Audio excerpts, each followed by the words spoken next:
Bismillahirrahmanirrahim. Assalamualaikum warahmatullahi wabarakatuh.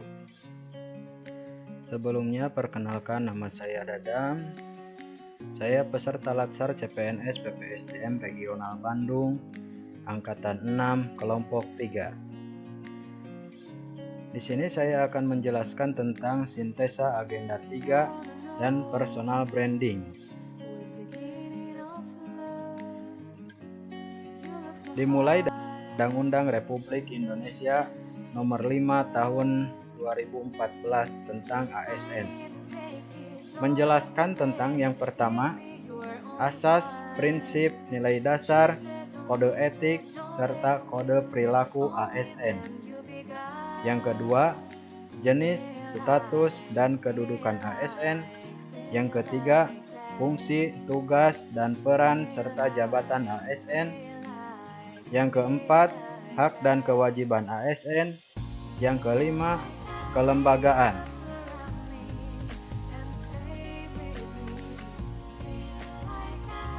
Sintesa bagian 3. Ada 3 pokok materi. Yang pertama, manajemen ASN. Yang kedua, pelayanan publik. Yang ketiga, whole of government. Manajemen ASN adalah pengelolaan ASN untuk menghasilkan pegawai ASN yang profesional, memiliki nilai dasar, etika profesi, bebas dari intervensi politik, bersih dari praktik korupsi, kolusi, dan nepotisme. Manajemen ASN diselenggarakan berdasarkan sistem merit. Yang kedua, pelayanan publik.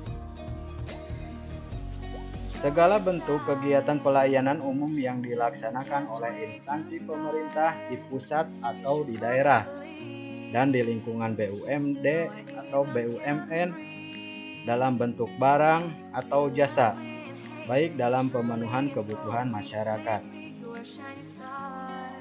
Lalu yang ketiga, whole of government atau WOG.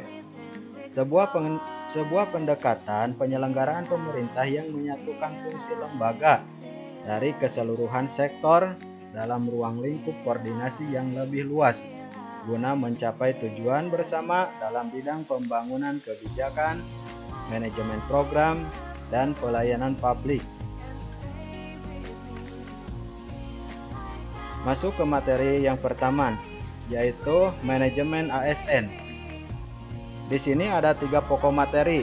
Yang pertama, kedudukan, peran, hak dan kewajiban, serta kode etik ASN. Yang kedua, konsep sistem merit dalam pengelolaan ASN. Yang ketiga, mekanisme pengelolaan ASN. Terdapat juga nilai-nilai manajemen ASN.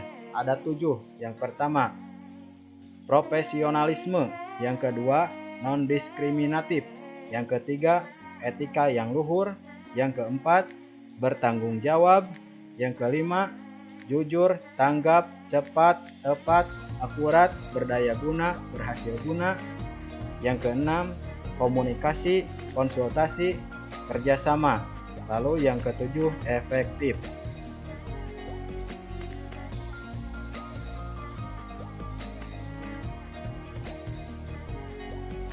Masuk ke pelayanan publik. Terdapat 3 pokok materi. Yang pertama, konsep dan prinsip pelayanan publik. Yang kedua, pola pikir PNS sebagai pelayan publik. Yang ketiga, praktek etiket pelayanan publik. Nilai-nilai pelayanan publik ada 13. Yang pertama, kepentingan umum. Yang kedua, kepastian hukum. Yang ketiga, kesamaan hak. Yang keempat, keseimbangan hak dan kewajiban. Yang kelima, personal. Yang keenam, partisipatif. Yang ketujuh, tidak diskriminatif. Yang kedelapan, keterbukaan. Yang kesembilan, ketepatan waktu. Yang kesepuluh, kemudahan. Yang kesebelas, akuntabilitas. Yang ke-12, aksesibilitas. Yang ke-13, kecepatan.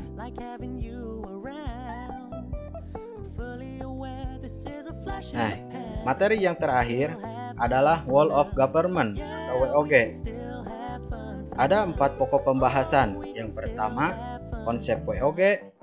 Yang kedua, penerapan WOG dalam pemberian pelayanan yang terintegrasi. Yang ketiga, best practice penerapan WOG di berbagai negara. Yang keempat, implementasi WOG dalam perspektif kebijakan di Indonesia. Nilai-nilai Wall of Government ada 4. Yang pertama, koordinasi. Yang kedua, sinkronisasi. Yang ketiga, integrasi. Dan yang keempat, implikasi.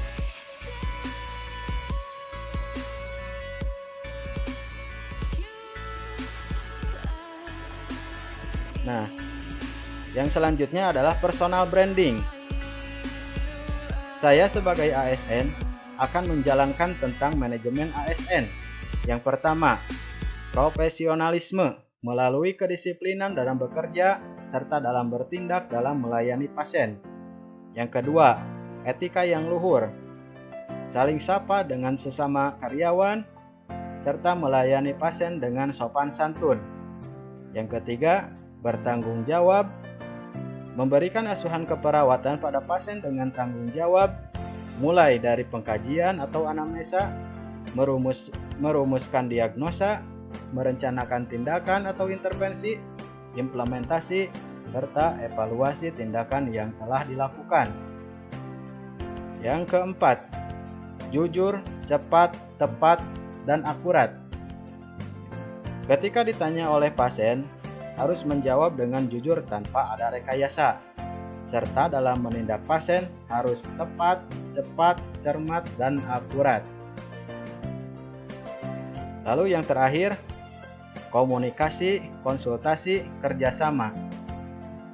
Dalam pemberian asuhan keperawatan, komunikasi terapeutik harus dilakukan, serta dalam tindakan keperawatan harus adanya konsultasi dan kolaborasi atau kerjasama dengan dokter, demi terciptanya penanganan yang efektif dan akurat.